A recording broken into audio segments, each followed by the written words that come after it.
함께 하나님의 말씀 함께 보시겠습니다. 요한복음 4장 7절로 42절인데 본문이 길기 때문에 우리 요약지에 있는 발췌한 성경 구절만 제가 봉독해 드리겠습니다. 여러분은 집에 가셔서 본문을 한번 쭉 끝까지 읽어보시기 바랍니다. 4장 7절도 9절입니다. 한 사마리아 여자가 물을 기르러 나왔다. 예수께서 그 여자에게 마실 물을 좀 달라고 말씀하셨다. 제자들은 먹을 것을 사러 동네에 들어가서 그 자리에 없었다. 사마리아 여자가 예수께 말하였다. 선생님은 유대 사람인데 어떻게 사마리아 여자인 나에게 물을 달라고 하십니까? 유대 사람은 사마리아 사람과 상종하지 않기 때문이다. 한참 뒤로 와서 16절입니다. 예수께서 그 여자에게 말씀하셨다. 가서 내 남편을 불러오너라. 그 여자가 대답하였다. 나에게는 남편이 없습니다. 예수께서 여자에게 말씀하셨다. 남편이 없다고 한 말이 옳다. 너에게는 남편이 5이나 있었고 지금 같이 살고 있는 남자도 내 남편이 아니니 바로 말하였다. 여자가 말하였다. 선생님, 내가 보니 선생님은 연자에 있습니다. 또 넘어가서 28절입니다. 그 여자는 물동이를 그려두고 동네로 들어가서 사람들에게 말하였다. 내가 한 일을 모두 알아맞히신 분이 계십니다. 와서 보십시오. 그분이 그리스도가 아닐까요? 사람들이 동네에서 나와서 예수께로 갔다. 마지막 39절부터 마지막 절입니다. 그 동네에서 많은 사마리아 사람이 예수를 믿게 되었다. 그것은 그 여자가 자기가 한 일을 예수께서 다 알아맞히셨다고 증언하였기 때문이다. 사마리아 사람들이 예수께 와서 자기들과 함께 머무시기를 청하므로 예수께서는 이틀 동안 거기에 머무르셨다. 그래서 더 많은 사람들이 예수의 말씀을 듣고서 믿게 되었다. 그들은 그 여자에게 말하였다. 우리가 믿는 것은 이제 당신의 말 때문만은 아니요. 우리가 그 말씀을 직접 들어보고 이분이 참으로 세상의 구주이심을 알았기 때문이요. 아멘.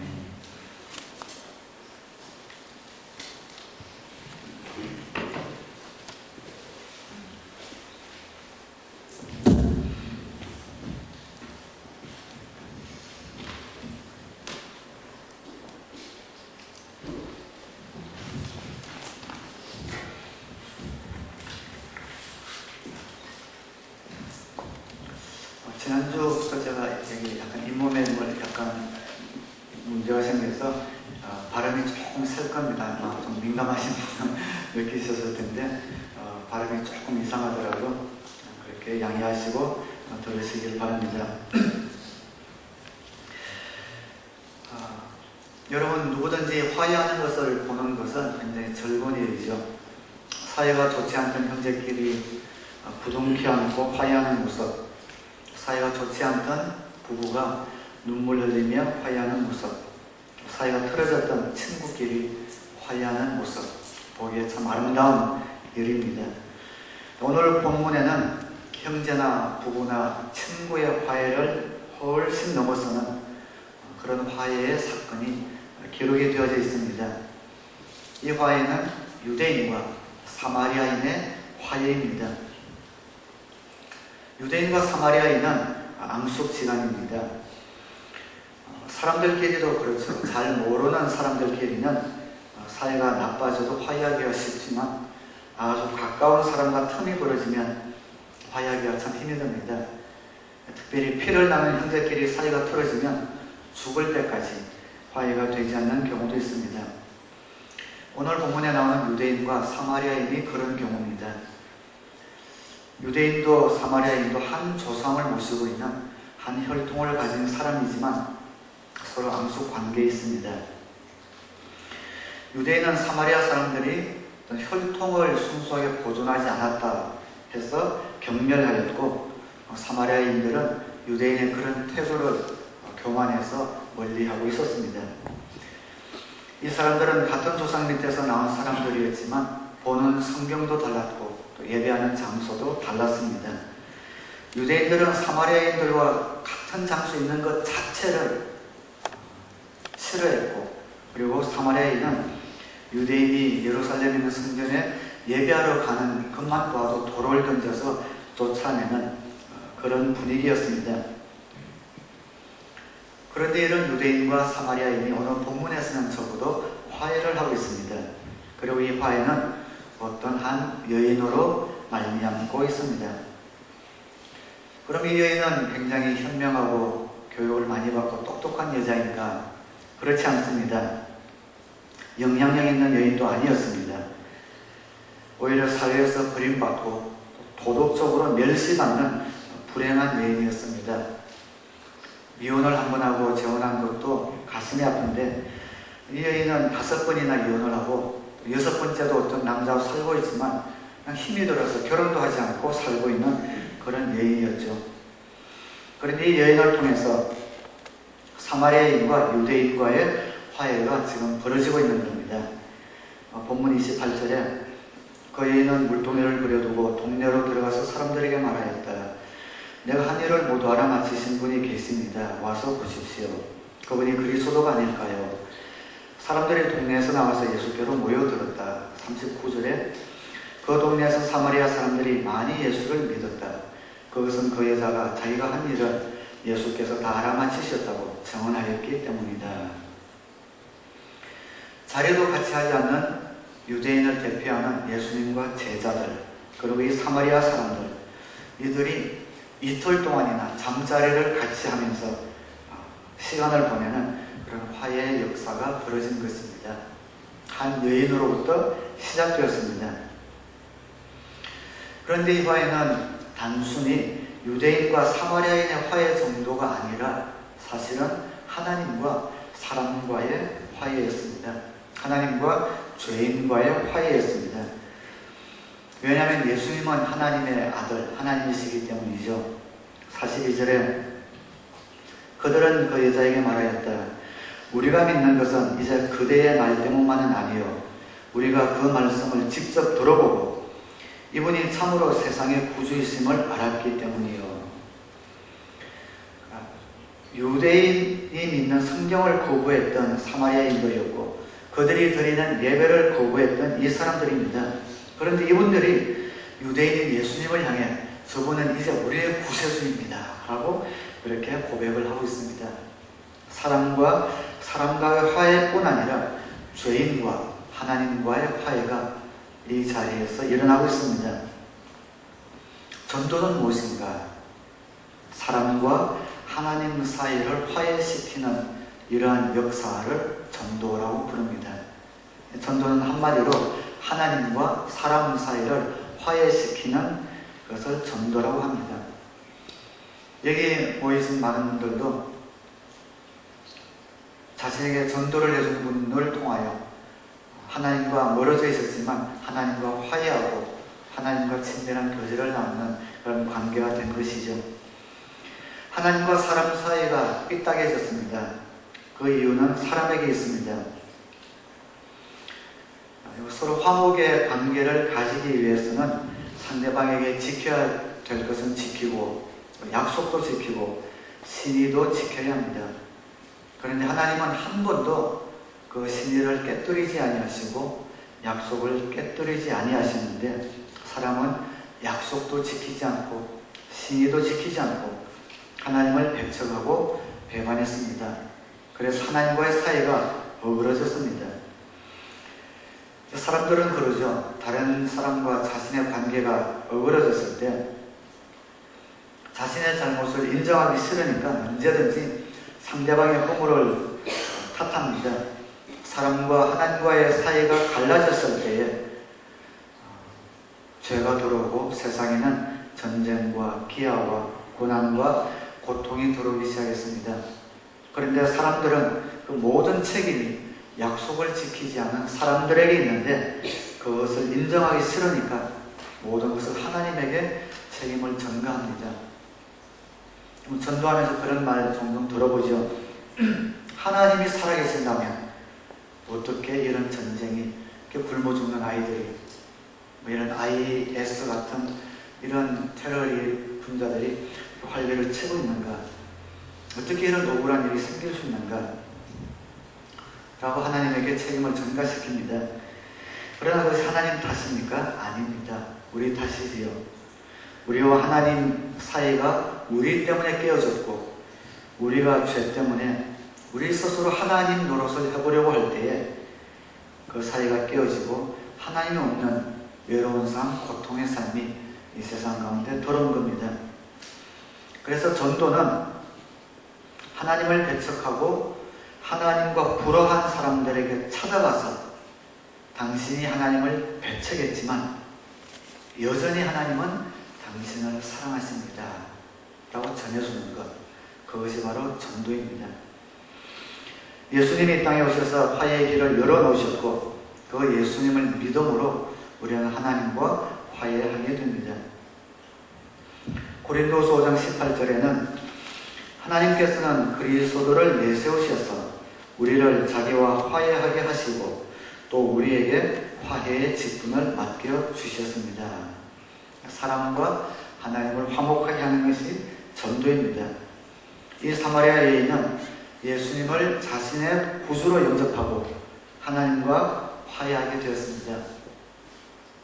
하나님과 화해하고 나서 그 즉시 이 사마리아 여인이 한 일이 있었는데 그것이 전도였습니다.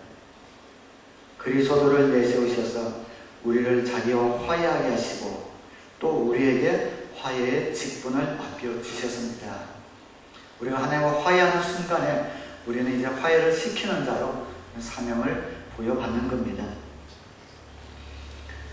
오늘 아직 예수님을 영접하지 않은 분들은 아직 관계가 없지만 예수님을 영접한 여러분은 하나님과 화해한 분들이 되셨습니다. 그러면 여러분은 이제 당연히 우리에게 주신 화해의 직책을 따라서 아직 하나님과 화해하지 못한 분들을 찾아가서 그분들이 하나님과 화해할 수 있도록 하는 그런 사역을 우리는 부여받는 겁니다. 그것이 바로 전도입니다. 왜 이렇게 우리가 전도하기 힘들까요? 우리가 가정교회를 통해서 물론 이제 전도를 열심히 이전보다는 잘하고 있지만 쉬운 것이 아니지요. 많은 교회를 보면 20년, 30년 교회를 다닌 분도 전도를 잘 하지 못합니다. 왜 하지 못할까요? 그래서 오늘 본문을 통해서 우리가 전도할 때 알아야 될 것 세 가지를 먼저 좀 살펴보려고 합니다. 한번 따라하겠습니다. 나 자신을 볼 수 있어야 한다. 나 자신을 볼 수 있어야 한다. 이 사마리아 여인이 만약 사회적 지위도 있고 많이 배운 사람이라면 과연 그 물동이를 그려두고 그가 깨달음이 있었겠지만 동네에 들어가서 악을 쓰면서 내가 만난 이분을 여러분 한번 와서 보십시오 하고 전도했을까 그런 생각이 듭니다. 우리는 전도인이 되기 위해서 우리 자신을 알아야 합니다. 나의 죄를 알아야 하고 나의 추함, 나의 모자람, 내가 얼마나 병들었는지를 먼저 알아야 합니다. 그럴 때 비로소 이 병들고 추한 나를 치료해 주신 그분에 대한 어떤 자랑거리, 그분에 대한 말거리가 우리에게 생기는 겁니다. 여전히 부족하고 연약하고 병들고 죄 가운데 있는 나 자신을 볼 수 있을 때 이런 나를 사랑하셔서 하나님의 자녀 삼아주신 그분에 대한 말거리가 우리에게 생기는 것이죠. 많은 분들이 글쎄요 목사님 아무리 제 자신을 살펴봐도 그래도 좀 괜찮은 것 같은데요 라는 그런 생각을 갖고 있습니다. 그래도 나름 괜찮다고 생각하기 때문에 예수님 앞에 푹 들어가지 못하고 예수님을 믿어서도 전도의 열정이 생기지 않는 것 같습니다. 그런데 그렇게 생각하는 이유는 우리의 눈이 멀어서 그렇습니다. 암 중에서도 위암은 거의 말기가 될 때까지 어떤 증상이 없잖아요.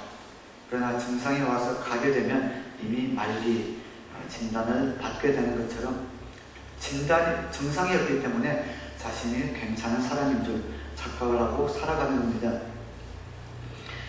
우리는 다 죄 때문에 병든 사람이고 영적으로 육적으로 부족한 사람입니다. 이것을 보아야 합니다. 실감이 안 나시면 기도하시면 됩니다. 하나님, 내 자신의 모습을 있는 그대로 볼 수 있게 해주십시오 라고 기도해야 합니다. 내가 얼마나 죄가 많은지 보여주십시오 라고 기도할 필요도 없습니다. 내 모습을 있는 그대로 볼 수 있게 해주십시오 라고 기도하면 하나님 보여주세요. 물론 스크린이 지나가는 것처럼 그렇게 보여주시는 것은 아닙니다. 하나님이 보여주시는 가장 많이 사용하시는 방법은 지난 시간에 말씀드린 것처럼 저와 여러분을 어려운 대인관계 속으로 몰아넣으셔서 우리의 모습을 보게 하십니다. 나는 괜찮은 사람인 줄 알았는데 공동체 속에 어려운 대인관계 속으로 우리를 몰아넣으셔서 우리의 급한 면, 초한 면, 악한 면, 비겁한 면을 주님께서 보여주시는 거죠. 그래서 그런 나를 하나님께서 여전히 사랑하셔서 구원해 주신 그 사랑 속으로 인도해 주시는 겁니다. 여러분을 공동체 속에 주님이 인도하셨다면 예수님과 함께 만들어 주시는 것뿐 아니라 우리의 모습을 보게 하셔서 주님의 사랑에 더 가깝게 가게 만듭니다. 그래서 여러분 주위에 여러분을 힘들게 하는 분들은 그래서 여러분의 천사입니다. 내가 얼마나 병들었는지 모르면 전도의 열정이 나오지 않습니다. 이런 나를, 이런 추하고 연약하고 부족하고 이기심 많고 질투 많고 연약한 나를 하나님이 자녀 삼아 주셨다는 그 사실을 볼 때에 그래서 그 사랑을 전할 수 있게 됩니다. 그러나 또 반면에 여러분에게 격려도 드립니다. 혹시 여러분 가운데 자신의 약한 모습 때문에 괴로워하는 분들이 있다면 너무 괴로워하지 마시고 감사하기 바랍니다. 나의 추한 면, 약한 면, 모자란 면이 눈에 띈다는 것은 하나님이 나를 정죄하는 것이 아니라 마음 깊은 곳에 여러분이 하나님을 사랑하는 마음이 있기 때문에 하나님께서 여러분의 모습을 노출시켜서 보여주시는 겁니다. 절망하지 말고 감사하기 바랍니다. 하나님, 내가 이런 사람인데 나를 용서하시고 사랑해 주셔서 하나님의 자녀가 되게 해주셨군요. 낙심이 되지 말고 격려가 되어야 합니다. 이제 나는 더 이상 변할 여지가 없다고 생각했지만 더 변해야겠습니다. 하나님, 저를 도와주세요. 기도가 되어야 하고 기도를 할 때 반드시 변화시켜 주실 것이라는 소망을 가져야 합니다. 그래서 전도자가 되기 위해서는 남을 화목케 하는 사람이 되기 위해서는 먼저 자기의 모습을 보아야 합니다. 성령께서 저와 여러분의 눈을 뜨게 해주셔서 우리의 부족함과 연약함을 보게 해주시고 그럼에도 불구하고 변함없는 사랑으로 저와 여러분을 건져주신 그분의 사랑을 전하는 저와 여러분 되기를 주님의 이름으로 축원합니다. 전도자가 되기 위해서 두 번째 한번 따라하겠습니다. 초자연을 경험해야 한다. 하나님은 초자연적인 분입니다. 그리고 우리는 초자연적 세계에 살고 있습니다. 사마리아 여인과 예수님과의 대화를 살펴보면 이 사마리아 여인이 처음에는 예수님에게 삐딱했죠. 쓸데없는 질문을 하고 빙빙 돌아갑니다.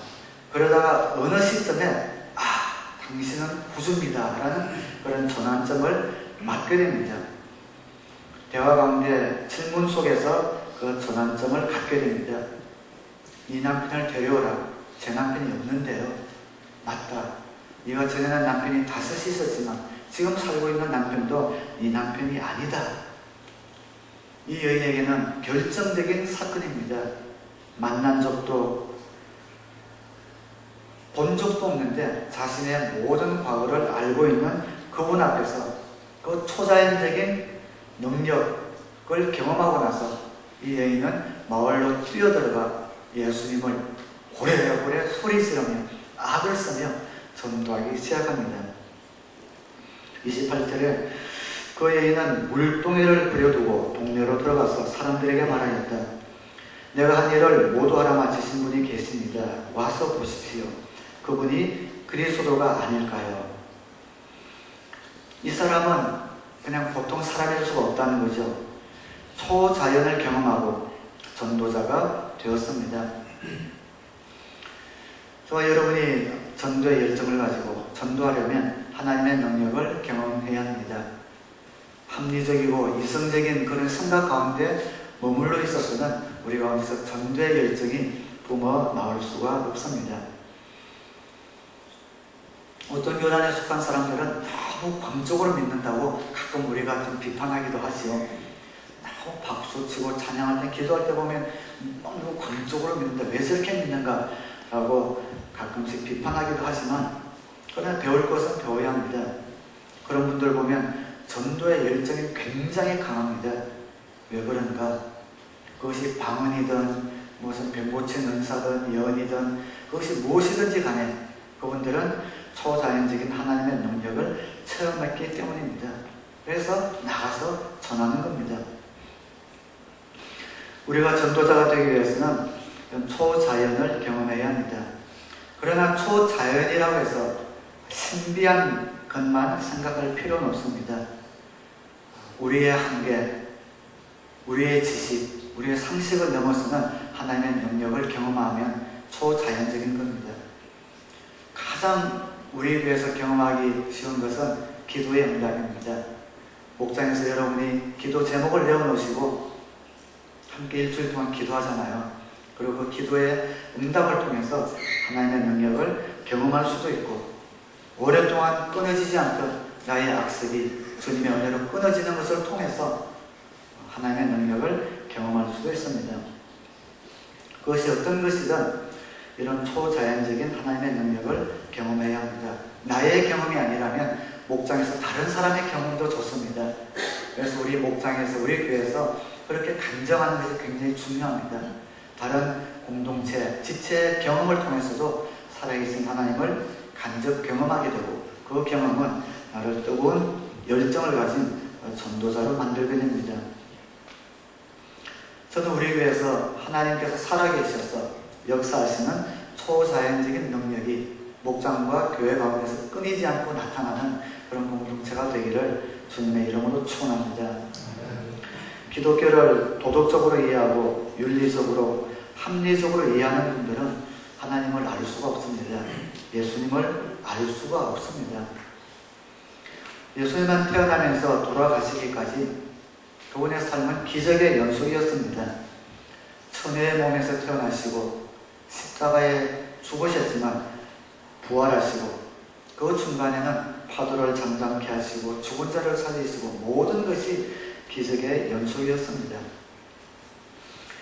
이런 예수님의 능력, 초자연적인 신뢰가 없을 때 우리는 예수님을 믿기도 전하기도 쉽지가 않습니다. 하나님의 실감이 가지 않으시는 분들은 그냥 한 100일만 딱 작정하고 여러분 기도해 보시기 바랍니다. 아침 저녁으로 하나님, 내 삶 가운데 하나님의 살아계신 것을 어떤 방법으로든 저에게 한번 보여주세요. 기도하시면 틀림없이 하나님이 보여주십니다. 그래서 나에게 하나님의 살아계시는 초자연적인 능력을 경험하고 우리가 전도하러 이렇게 가야 합니다. 제가 이제 간증드린 기억이 있는 것 같습니다만, 여러분 전원일기에 나오는 한국 탤런트 김혜자 씨 있죠.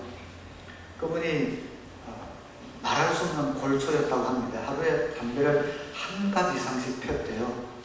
근데 그분의 따님이 크리스찬입니다. 미국에 이민을 갔는데 그 어머니의 건면을 위해서 오랫동안 기도를 한 것 같아요. 그 김혜자 씨의 간증을 들어보면 그렇게 간증을 합니다. 어느 아침에 일어나자마자 제일 먼저 하는 일은 담배를 피는 일입니다. 근데 그날도 일어나서 담배를 피려고 딱 잡았는데 그 담배가 그렇게 혐오스럽고 보기가 싫더래요. 50년 인생에 처음으로 있는 일, 이게 어떻게 된 일인가. 그래서 그냥 그 날로 담배를 내려놓은 겁니다. 그날 LA에 있는 딸에게 전화가 왔습니다. 이런저런 얘기를 하는데 그 김혜자 씨가 딸에게 희한한 일도 다 있다. 오늘 아침에 담배를 잡았는데 담배가 정말 보기 싫어서 오늘부로 담배가 끊어졌다. 그래서 그 딸이 한 몇십 초간 말을 못 잇고 있더랍니다. 그러면서 울먹이는 목소리로 제가 어머니를 위해서 담배가 끊어지도록 100일 작전 기도를 드렸습니다. 오늘이 100일째 되는 날입니다. 그러더란 거죠. 김혜자씨 간증입니다. 100일이 아니더라도 여러분이 30일이든 50일이든 하나님의 살아계시는 그런 경험, 또 나의 어떤 악습을 끊기 위해서 기도하신다면 하나님께서는 반드시 우리에게 그분의 살아계시는 것을 보여주셔서 도덕적으로, 상식적으로 기독교를 믿는 사람들이 되지 않고 자연을 초월하시는 하나님을 만난 초자연적인 그런 주님을 전하는 전도자가 되시기를 주님의 이름으로 축원합니다. 전도자가 되기 위해서 마지막 세 번째 한번 따라하겠습니다. 자기를 노출한다. 그 여인은 자신을 전부 노출했죠. 많은 사람들에게 자신의 과거를 다 노출하면서 이런 과거를 저분이 맞추셨다 하면서 전도를 하기 시작합니다. 전도하기 위해서는 우리 마음을 꽁꽁 닫아서는 안 됩니다. 항상 두려움 가운데 경계 가운데 있으면서 예수 믿으세요 해가지고는 열매가 없습니다. 자연스럽게 나를 노출하면서 나의 연약함과 부족함까지도 주님께서 사용하셔서 상처 입은 치유자로 쓰신다는 것을 믿으시면서 우리 자신을 노출하는 것이 필요합니다. 물론 절제된 노출도 필요하지만 너무 자신을 감싸고 척하고 아닌 척해서는 전도가 일어나지 않습니다. 자연스럽게 자신을 노출하면서 주님의 사랑을 전해야 합니다. 두려움을 극복하고 예수님의 십자가가 그렇잖아요. 가장 노출된 모습, 벌거벗은 모습이었지만 그 모습을 통해서 인류를 구원한 십자가가 되었듯이 나의 부족함까지도 나의 연약함까지도 사용하시는 하나님의 능력을 의지하면서 자연스럽게 여러분을 노출하셔서 정말 그 영혼이 하나님을 만나 하나님과 화해가 되는 일이라면 우리의 어떤 체면이나 우리의 어떤 자존심 이런 것들을 열어놓고 담대하게 나가는 저와 여러분 되기를 주님의 이름으로 축원합니다. 오늘 본문에서는 전도를 하는 여인의 모습뿐 아니라 제자들의 모습도 나옵니다. 이중주죠. 여인과 예수님이 이야기를 다 마치고 여인이 물동이를 그려두고 마을로 돌아간 다음에 제자들이 먹을 것을 갖고 옵니다. 나는 이미 먹었다. 예수님 그랬습니다. 먹을 것이 없지 않습니까? 나는 배부르다. 제자들이 누가 예수님에게 먹을 것을 갖다 드렸나 하고 수군수군 됩니다. 그때 예수님께서 32절에 예수께서는 그들에게 말씀하시기를 나에게는 너희가 알지 못하는 먹을 양식이 있다 하셨다. 34절에 나의 양식은 나를 보내신 분의 뜻을 행하고 그분의 일을 이루는 것이다. 음식은 건강하기 위해서 먹죠. 음식을 안 먹으면 눈이 쑥 들어가고 배도 꺼지고 힘도 안 나고 배고프면 신경질도 나죠. 중요한 어떤 일을 할 때는 반복하는 것이 굉장히 중요합니다. 배고프면 허기지고 힘도 없고 신경질이 납니다. 음식을 먹을 때 힘이 생기고 생기가 돋는 것처럼 저와 여러분이 하나님의 뜻에 순종할 때 그때 그 순종은 우리에게 힘과 생기를 줍니다. 여러분 우리 주위에서 신앙생활을 하면서 얼굴 표정이 밝고 활기가 있는 분들 보면 대부분 그분은 주님의 사역을 활기차게 하는 분이다 라고 생각하면 틀림이 없을 겁니다. 하나님의 뜻을 행하는 것이 우리의 양식이기 때문입니다. 하나님의 사역을 감당하는 것이 우리의 영적 양식이기 때문입니다. 신앙생활 하면서 피곤을 느끼거나 곤고한 분들은 그 사역을 놓으면 편할지 모르지만 그 삶 가운데 활력과 생명은 빠져나갑니다. 고단해서 사역을 놓죠. 그러면 생기가 팔팔 날 것 같지만 천만에요. 더 피곤하고 더 시간이 없어집니다. 여러분의 삶에 활력을 느끼기 원하시면 하나님의 뜻을 행하셔서 그것을 양식 삼으시기를 주님의 이름으로 축원합니다.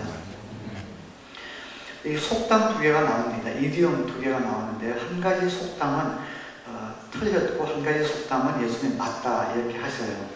35절에 틀린 속담입니다. 너희는 넉 달이 지나야 추수 때가 된다고 하지 않느냐. 넉 달이 지나야 추수 때가 된다. 이것은 이때 배경을 가진 유대인들의 어떤 풍습에 있는 어떤 속담이라고 생각이 되어집니다. 그러나 나는 너에게 말한다. 눈을 들어서 밭을 보아라. 이미 곡식이 익어서 거둘 때가 되었다. 넉 달이 지나야 추수 때가 되어야 된다고 하지만 아마 이때의 사마리아 사람들이 막 하얀 옷 같은 것을 입고 몰려왔던 것 같아요. 그러니까 예수님이 넉 달이 지나야 추수할 때가 된다고 하지만 아니다. 눈을 들어 보아라.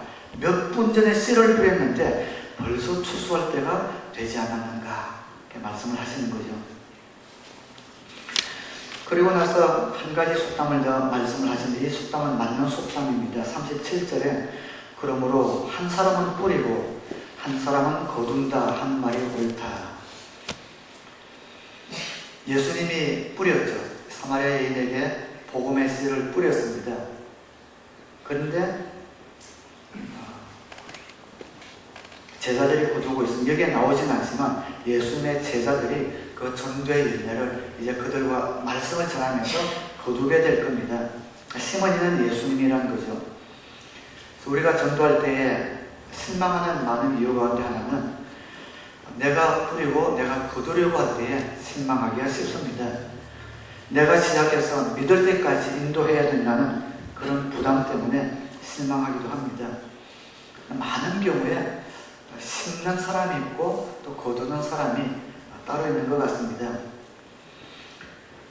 오늘도 영접 모임이 있지만 영접 모임을 하게 되면 우리 교회로 치면은 저는 이제 열매를 거두는 쪽에 속한 사람이겠죠. 우리 목장에서 여러분들이 열심히 땀 흘리고 기도하고 섬기고 눈물 흘려서 사랑하는 지체가 영접 모임에 들어오면 그 복음 제시를 통해서 예수님을 영접합니다. 어떤 분은 눈물 흘리며 영접하기도 하고 또 감동적으로 영접하기도 하고 주님 앞에 자신의 삶을 드리는 결단을 하게 됩니다. 그 열매를 거두는 순간이죠. 그러나 그분들에게 물어보면 그분들을 위해서 얼마나 많은 희생과 섬김과 노력, 또 그분들이 알지 못하는 어렸을 때 그분들을 전도하려고 했던 수많은 씨를 뿌렸던 사람들과 손길이 있었던 것을 보게 됩니다. 씨를 뿌릴 때가 있고 열매를 거둘 때가 있습니다. 여러분 눈에 당장 결과가 보이지 않는다더라도 씨를 뿌리는 일은 우리가 멈추지 말아야 합니다. 혹은 아무 소용없는 것 같고 열심히 씨를 뿌렸지만 그냥 떠나가 버린 것 같지만 언젠가는 누가 열매를 거둘 겁니다. 그러나 그 열매를 거두겠지만 씨를 뿌리는 여러분의 손길 하나하나도 하나님이 절대 잊지 않으신다고 약속을 하고 있습니다. 여러분 때를 얻든지 못 얻든지 열심히 씨를 뿌리는 전도자가 되시기를 주님의 이름으로 축원합니다. 또 반대로 다른 분들이 뿌려놓은 씨를 여러분이 거둘 때도 있습니다. 그래서 여러분 준비하셔야 합니다. 언제 하나님이 여러분에게 어떤 영혼을 보내주셔서 아마 10분 안에 30분 안에 급하게 떠나기 전에 그분에게서 열매를 거둬야 될 때가 있을지 모르겠습니다. 여러분에게 복음을 질문하고 복음에 대해서 마음이 열려서 여러분에게 붙여주셨을 때 그분을 주님 앞으로 인도하는 그 일을 또한 여러분 준비하셔야 합니다. 언제 하나님이 쓰실지 모릅니다. 어떤 분에게 어떻게 전해야 될 때가 여러분에게 언제 올지도 모릅니다. 그래서 여러분은 해줄 말을 갖고 있어야 합니다. 감정도 좋고 아니면 여러분이 예수 영접 모임에 들어오셔서 저에게 들은 그 영접 모임의 복음에 대한 짤막한 요약도 좋고 아니면 여러분 영접 모임 들어오시는 마지막에 제가 조그만 책자 하나 드리죠. 사형리 책자 드리는데 그 책자도 좋습니다. 그 책자를 읽어가기만 해도 좋습니다. 어쨌든 여러분이 씨를 뿌려놓은 것이 아니라 열매를 거둬야 될 때 있다는 것도 생각하시면서 언제든지 하나님이 나에게 사람을 붙여주시면 그 사람을 하나님께 이끌 수 있는 그러한 준비도 여러분이 갖추셔서 씨를 뿌리고 열매를 거두는 복된 전도자가 되셔서 모든 순간에 능동적으로 적극적으로 이 땅에 하나님의 나라를 이루어 나가는 데 귀하게 쓰임받는 우리 교회 되기를 주님의 이름으로 축원합니다. 기도하겠습니다.